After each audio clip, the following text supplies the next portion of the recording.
Hello friends, welcome back to our channel. இந்த video பார்த்துட்டு இருக்க எல்லாருக்கும் பெரிய வணக்கம். இந்த வீடியோல நம்ம என்ன பார்க்க போறோம் அப்படினா ஓவலேஷன் ஆகுதா ஆகலையா அப்படின்றது நிறைய பேருக்கு கன்ஃபியூஷன் இருக்கும். ட்ரீட்மென்ட் போனா ஸ்கேன் பண்ணா மட்டும் தான் ஓவலேஷன் ஆயிருக்கா அப்படின்றது நமக்கு தெரியும்.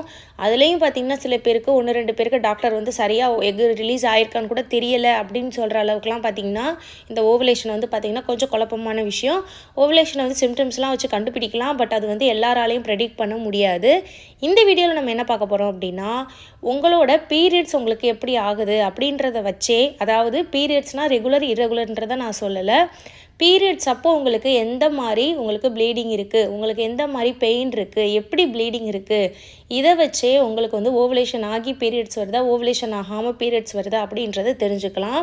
ஃபஸ்ட்டு என்ன அப்படின்னு பார்த்தீங்கன்னா, ரொம்ப உங்களுக்கு ஹெவியான பெயின் வருது அப்படின்னு வச்சுக்கோங்களேன், அது வந்து நார்மல் கிடையாது. ரொம்ப பீரியட்ஸ் அப்போ ரொம்ப எனக்கு எப்பயுமே பெயின் இருக்கும் அப்படின்னு நம்ம சொல்கிறாங்கல்ல, அது வந்து பார்த்திங்கன்னா நார்மலான விஷயம் கிடையாது. ஒரு பொறுக்கக்கூடிய அளவு பெயின் லைட்டாக வந்து ஃபஸ்ட்டு டே வந்து பார்த்திங்கன்னா உங்களுக்கு வந்து கொஞ்சம் ப்ளீடிங் அந்த ஸ்டார்ட் ஆகிற ஸ்டேஜில் வந்து பார்த்திங்கன்னா பெயின் வர்றது நார்மல். பட் ஒரு 2 டேஸ்க்கு ரொம்ப ஹெவியான பெயின் இருந்துச்சு, 1 டே ஃபுல்லாக எனக்கு வந்து ரொம்ப ஹெவியான பெயின் இருந்தது, ரொம்ப வயிறு வலிச்சிச்சு, அப்நார்மலாக எனக்கு பொறுக்கவே முடியல, எப்பயும் விட அதிகமாக வலிக்குது அப்படின்னா அது வந்து உங்களுக்கு நார்மல் கிடையாது. உங்களுக்கு எக் க்ரோத் சரியாக ஆகலை, எண்டோமெட்ரியம் க்ரோத் சரியாக ஆகலை அப்படின்னா தான் உங்களுக்கு ஹெவியான பெயின் வரும். அதாவது ஆனோவலேஷன் அப்படின்னு சொல்லுவாங்க, ஓவலேஷன் ஆகாமல் பீரியட்ஸ் வரும். அந்த மாதிரி இருக்கக்கூடியவங்களுக்கு தான் ஹெவியான பெயின் வந்து வரும். எனக்குமே பார்த்திங்கன்னா இரகுலர் பீரியட்ஸ் இருக்குது, அப்போது ஒரு 40, 45, 50 இத்தனை நாள் கழித்து பீரியட்ஸ் வருது அப்படின்னா ரொம்ப பெயின் வந்து அதிகமாக இருக்கும், பொறுக்க முடியாமல் இருக்கும். அதுக்கு காரணம் அந்த டைமில் எனக்கு பிசிஓடி இருந்துச்சு, ஓவலேஷன் ஆகாமல் நான் பீரியட்ஸ் ஆனேன்.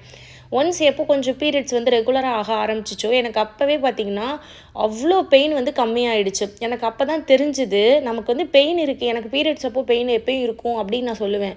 அது நார்மல் கிடையாது, அப்போ வந்து உடம்புல வந்து ப்ராப்ளம் இருந்திருக்கு. அந்த ப்ராப்ளம் எப்போ கொஞ்சம் அந்த பிசிஓடி சரியாக ஆரம்பிச்சிச்சோ அப்போ வந்து கரெக்டாக அந்த பீரியட்ஸ் வரும்போது அந்த பெயின் வந்து கம்மியாயிருக்கு. ஸோ அதுதான் நார்மல். ஸோ அப்நார்மலாக பெயின் வருது, இது வந்து ஒருத்தர் பாடிக்கு அப்படின்னு நினைக்காதீங்க. ரொம்ப ஹெவியான பெயின் வருது அப்படின்னா நார்மல் கிடையாது, உங்களுக்கு வந்து ஆனோவலேஷன் ஆகிறதுக்கு வாய்ப்பு இருக்குது. ஸோ ஓவலேஷன் ஆகாமல் பீரியட்ஸ் ஆகும் அப்படின்னு அர்த்தம். அப்போ நீங்கள் வந்து உங்களுக்கு ஓவலேஷனில் பிரச்சனை இருக்குது அப்படின்றத நம்ம கண்டுபிடிச்சிடலாம். அதே மாதிரியே ப்ளீடிங் வந்து ரொம்ப குறைவான அளவு தான் இருக்குது, ஒரு 2 நாள் தான் பீரியட் வருது, 3rd டேவே பார்த்திங்கன்னா எனக்கு ரொம்ப கம்மியாயிடுது அப்படின்றவங்களும் நார்மல் கிடையாது. ஏன்னா அவங்களுக்கும் பார்த்திங்கன்னா எண்டோமெட்ரியம் சரியாகவே க்ரோத் ஆகிருக்காது, எக் ரிலீஸே ஆகிருக்காது. ஸோ அந்த மாதிரி இருக்கக்கூடியவங்க ரொம்ப குறைவான அளவு பீரியட்ஸ் வருது அப்படின்றதும் நார்மல் கிடையாது, சரியாக எண்டோமெட்ரியம் க்ரோத் ஆகலை அப்படின்னு அர்த்தம். எண்டோமெட்ரியம் க்ரோத் ஆகிறதுக்கும் எக்கு க்ரோத் ஆகிறதுக்கும் சேம் தான்.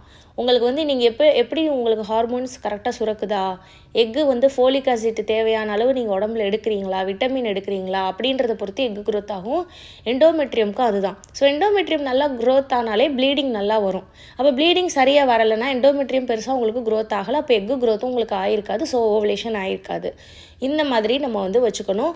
அதே மாதிரியே ப்ளீடிங் நான் சொன்ன மாதிரி ப்ளீடிங் ரொம்ப கம்மியாக வருது, ஹெவியாக, அதாவது ஹெவி மீன்ஸ் என்ன, ஓரளவு ஒரு 3-4 டேஸ்க்கு பீரியட்ஸ் வரலை, ஹெவியான பெயின் வந்து இருக்குது, இந்த மாதிரி சிம்டம்ஸ்லாம் இருக்குன்னா உங்களுக்கு வந்து ஓவலேஷன் ஆகி பீரியட்ஸ் வர்றதுக்கான வாய்ப்பு ரொம்ப ரொம்ப ரொம்ப ரொம்ப கம்மி. அதே மாதிரி 40 நாளுக்கு மேலே உங்களுக்கு தள்ளி போயிடுச்சுனாலே ஓரளவு ஒரு 36, 35, 34, 37 வரைக்கும் கூட உங்களுக்கு ஓவலேஷன் ஆகி பீரியட்ஸ் வர்றதுக்கு வாய்ப்பு இருக்குது, ஒரு 38ன்னு கூட வச்சுக்கலாம். பட் 40 நாளைக்கு மேலே போயிடுச்சு உங்களுக்கு பீரியட் சைக்கிள், இந்த மாதம் 1ஆம் தேதி ஆனீங்க, அடுத்த மாதம் 10ஆம் தேதி ஆகுறீங்கன்னா உங்களுக்கு ஓவலேஷன் ஆகிருக்கிறதுக்கான வாய்ப்பும் வந்து பார்த்திங்கன்னா 50% கம்மியாக இருக்கும். நான் ஆகவே ஆகாதுன்னு சொல்லலை, உங்களுக்கு வாய்ப்பும் கம்மி. ஸோ 40 நாள் ஆகுது, ஹெவியாக பெயின் வருது பீரியட்ஸ் அப்போனா ஓவலேஷன் ஆகலை அப்படின்னு நம்ம வந்து நினச்சிக்கணும். அப்போ என்ன பண்ணணும்னா ஓவலேஷன் ஆகிறதுக்கு என்னென்ன பண்ணணும், எக்கு க்ரோத் எண்டோமெட்ரியம் க்ரோத்துக்கு என்னென்ன பண்ணணும், ஓவலேஷன் ரிலீஸ் ஆகிறதுக்கு என்ன பண்ணணும், ரெமிடிஸ் எடுக்கணும், வெந்தய tea, clove water, seed cycling, கலர் ஷிக்காய், கூடவே folic and vitamin C, D இருக்கக்கூடிய உணவுகள் எடுக்கணும். இது எல்லாமே நான் ஃபுட்டை பற்றி ரெமிடி பற்றி நான் வீடியோ போட்டிருக்கேன். கூடவே ஃபிசிக்கல் ஆக்டிவிட்டி ஏதாவது ஒன்று இன்க்ளூட் பண்ணிக்கணும். ஒரு நாளைக்கு ஒரு 30 மினிட்ஸு ஒரு வாக்கிங், ஒரு யோகா, ஃபர்டிலிட்டி யோகா, இல்லைனா பேசிக் எக்ஸசைஸ், 8 ஷேப் வாக்கிங், வெறும் வாக்கிங் போதும் நீங்கள் அந்த மாதிரி நீங்கள் வந்து ஃபிசிக்கல் ஆக்டிவிட்டின்னா ரொம்ப பெருசாக ஜிம்மு போகணுன்னு நினைக்காதீங்க. வாக்கிங் கூட ஒரு ஃபிசிக்கல் ஆக்டிவிட்டி தான். வீட்டுக்குள்ளே நடக்கிறத நான் சொல்லலை.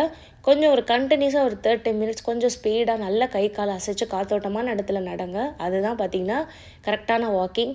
அது முடியாத பட்சத்துக்கு ஒரு மொட்டை மாடியில் இல்லை வீட்டுக்குள்ளேயே பார்த்திங்கன்னா கண்டினியூவாக நல்லா ஸ்பீடாக வந்து நீங்கள் முடிஞ்ச அளவுக்கு ஃபிசிக்கல் ஆக்டிவிட்டி பண்ணுங்கள்.